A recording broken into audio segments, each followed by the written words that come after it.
data quality number 3 is uniqueness. Uniqueness is just to check that there are no duplicate values. So it's a very simple one here. We just do this df.duplicated.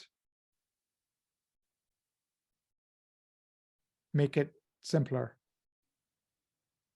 I would just go up. Let me see. So I've got a bunch of stuff. So then you get a sum. Nice. Duplicated. No, not sum. Yep, good. It's no duplicated Okay. rows, right? Yeah. Fine. Next is number 4 is consistency. So just to double check, a duplicate row, it would be exactly the same. Even exactly, like one small thing changed, it would no longer be a duplicate row. No. Yeah. But it's surprising the number of data files that have duplicate rows. I don't quite understand it. I think maybe it's just to do with data entry, 2 people entering the same, or a person clicks twice. I don't know exactly. Right. Number 4 is consistency. So I'm just going to read out what I've written here. Data values don't conflict with other values within the table or across different data sets. For example, say you had like Monday, Tuesday, Wednesday, Thursday, Friday, Saturday, Sunday, and the column also said a total, then you really want to check that everything adds up. If you add up the Monday to Sunday, it does equal total. Yeah. So one thing I looked at here is that, well, how many, can we just filter this again to London Underground stations? Because one thing we want to check is that all the London Underground stations are there. Yep. So do you want to just filter that to London Underground stations? Oh, I'm just going to scroll up to the DF. Do it again, DFLU? Or do you want to make it just DF? Let's just do DF. Easier. Yeah. But you're right. The better way to do it is DFLU, but let's do this as DF for now. So is that correct, what I just done? Exactly. Now just do, yeah, good. So it looks like there are 269 stations, okay? So just type that in. So this just tells you the unique stations. Station is unique, yeah. So DF, yeah. Okay, so everything before unique just tells you to address that column in the DF table, okay? Okay. So this is everything.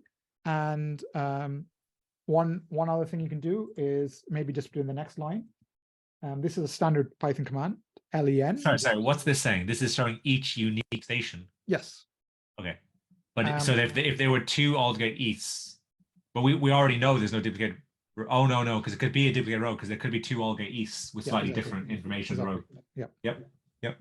Then just I'll put another command into the chat.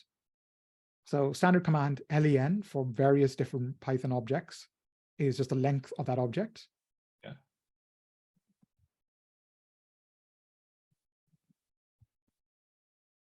Now, there are actually 272 London Underground stations. We taken away 2. Oh, we did take away 2. Yeah. But then we're still missing 1, right? Still missing 1. Now, in the interest of time, I'm going to say, don't worry, because when I looked into it, it's just the naming of some of these. Because you see, some of them has like LU, bank, and for some odd reason, bank and Shepherd's Bush LU. Yeah. So it's just the naming of these. It's not exactly the conventional one. And bank and well, in particular, bank and monument have been combined. The only way you figure that out was going through each one individually. Well, I can show you next time, maybe like a Pythonic way of doing it. Pythonic, nice. Should we just do 2? Should we finish off the but should we just do 2? Should we just finish off the No, there's nothing to do. I'll just show you. Number 5 is timeliness. Again, we're going to say, because this is 2021 data, we're going to be happy with it because 2022 data isn't out yet. Yep. And then the last one is validity. So validity is really making sure that we have numbers that make sense. So we're not like having billions of passengers, or we don't have ages that are negative, things like that. Again, on the other important thing is that data types are sensible. So if you've got numbers, it shouldn't be a string and if it is, you just change the data type. Yeah. But we are fine, I think. We've already looked at that. That's it. So we've done the data cleaning. So the last thing to do is just to save this, right? So you can do df dot, one more, yeah, df dot to underscore CSV, and then brackets, and then just type in quotation marks, type in the name. Usually you just put whatever name with an underscore clean. Just put name, I'm saying that. Yeah, .csv. All right, shift and enter, and that's it. We can now use that next. Oh, it saved it. Okay. Nice. Good. I will stop recording. Good.